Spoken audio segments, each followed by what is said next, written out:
Ini adalah sistem yang berbahaya. Potensi bahayanya meliputi angin kencang yang merusak, curah hujan lebat, gelombang badai, laut yang bergelombang, tanah longsor, dan banjir bandang.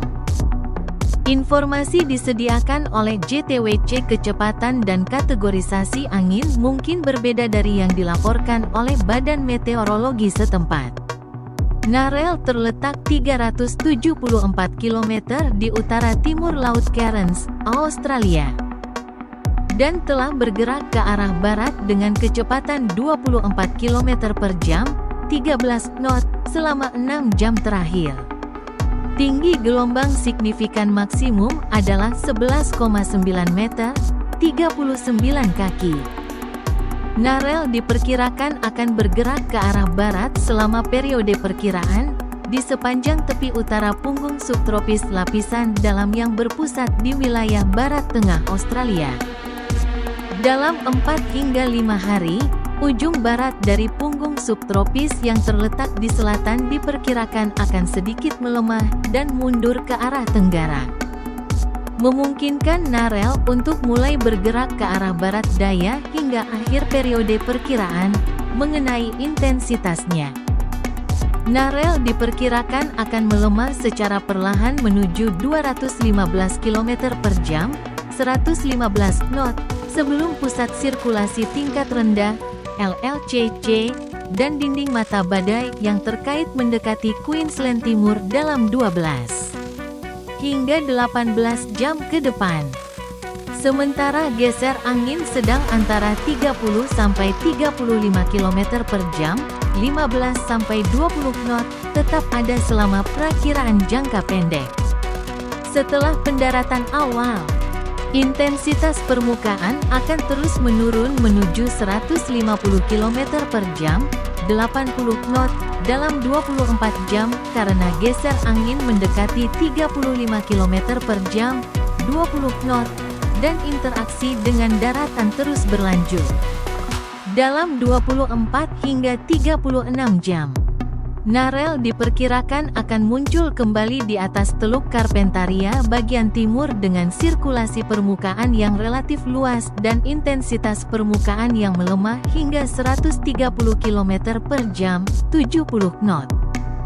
Selama pergerakan sistem ke arah barat melalui bagian tengah Teluk Carpentaria, penguatan bertahap diperkirakan akan terjadi seiring dengan semakin menguntungkannya kondisi lingkungan dengan suhu permukaan laut yang hangat dan penurunan geser angin hingga kurang dari 30 km per jam, 15 knot, saat Narelle terus bergerak ke arah barat.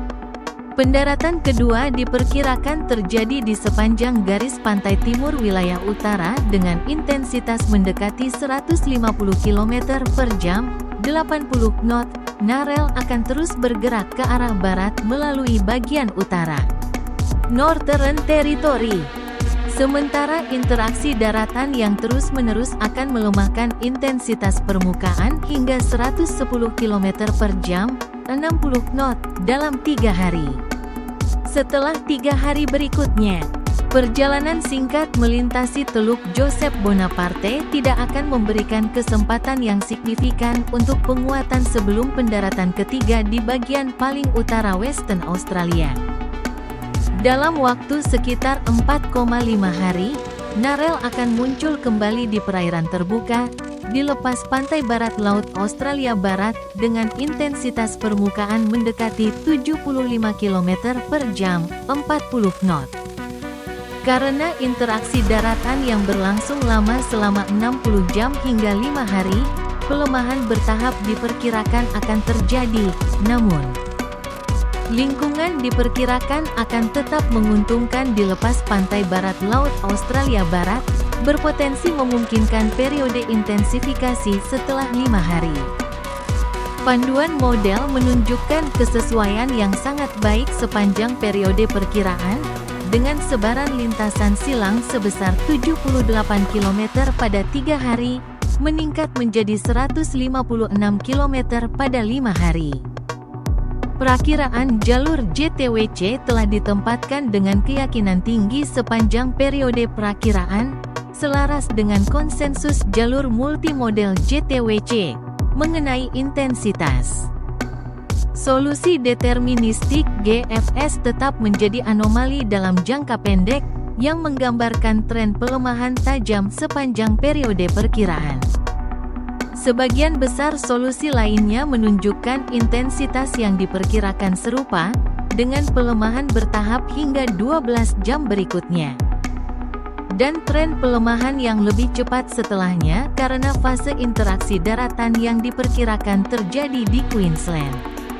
Selanjutnya dalam perakiraan, COAMPSTC mengkarakterisasi fase intensifikasi cepat sementara Narel bergerak ke arah barat melintasi Teluk Carpentaria. Oleh karena itu, perakiraan intensitas JTWC telah dinilai dengan tingkat kepercayaan sedang, dan diselaraskan sedikit di atas konsensus intensitas multimodel JTWC. Peringatan nomor 6.